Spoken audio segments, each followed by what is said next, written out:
If this election is about how we're going to fight to get nothing done, then I don't want anything, I don't want any part of it.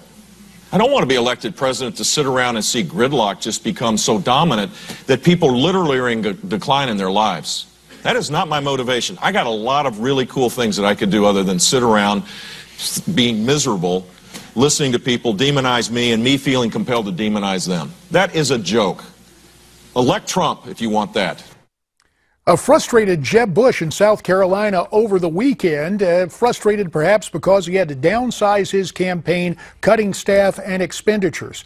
A decidedly different attitude from the former Florida governor when we sat down in Las Vegas last week for our exclusive one-on-one interview. In tonight's portion of the interview, we talk about Jeb's thoughts of Donald Trump as commander-in-chief and how as President Bush 45 would deal with all of the foreign policy challenges we face. First, with leadership. The notion that President Obama and Hillary Clinton express is if you're not for our nuanced, sophisticated, smart power view, then you're either in cahoots with our enemies or you're just not capable of understanding how great we are. The simple fact is there's a tried and true American foreign policy. It's peace through strength. We need to rebuild our military and our counterintelligence and intelligence capability to keep us safe, and we need to project our leadership in the world again.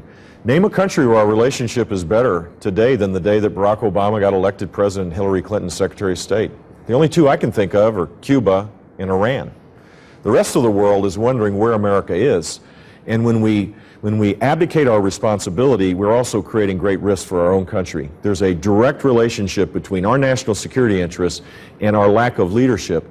And so when she says that Libya was a success leading from behind, or that Syria worked out pretty good and we see the slaughter of innocents and a huge refugee crisis, I think we can hold her account by saying America's leadership is desperate in the world. We need to create a no-fly zone in Syria and a safe zone to build an army financed by the Arab countries in the neighborhood that have a direct impact by our negligence and their inaction.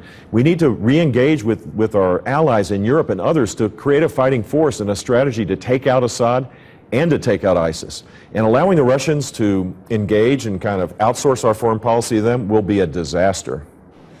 Has this administration turned its back on Israel? They have, each and every day. The last example of a whole series, I mean, you have to get 5 pages of examples of this.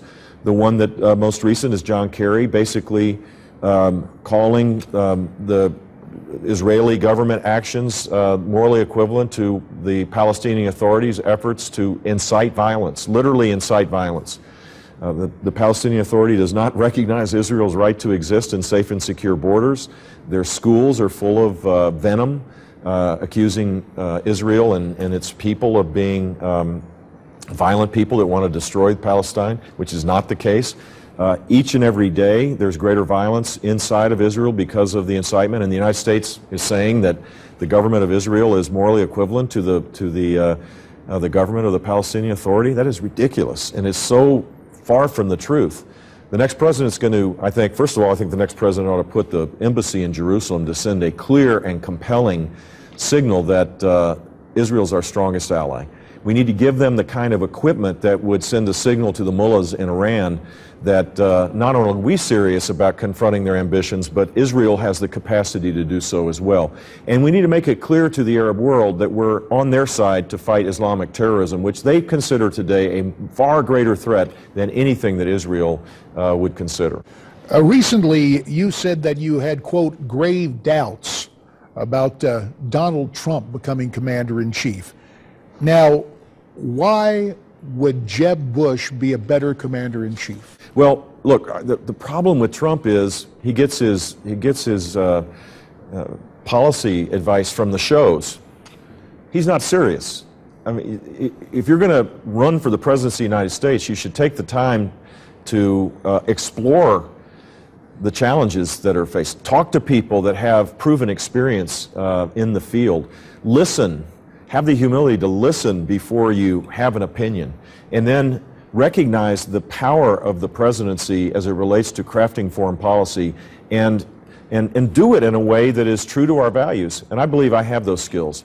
Look, I've lived overseas. I've traveled extensively overseas. I've done business overseas.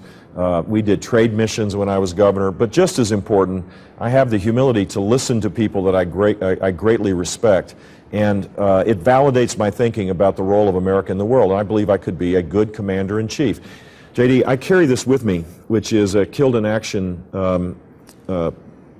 medal to remind me. This was given to me by a mom whose Marine son died in Afghanistan, because this is a serious undertaking to be President of the United States.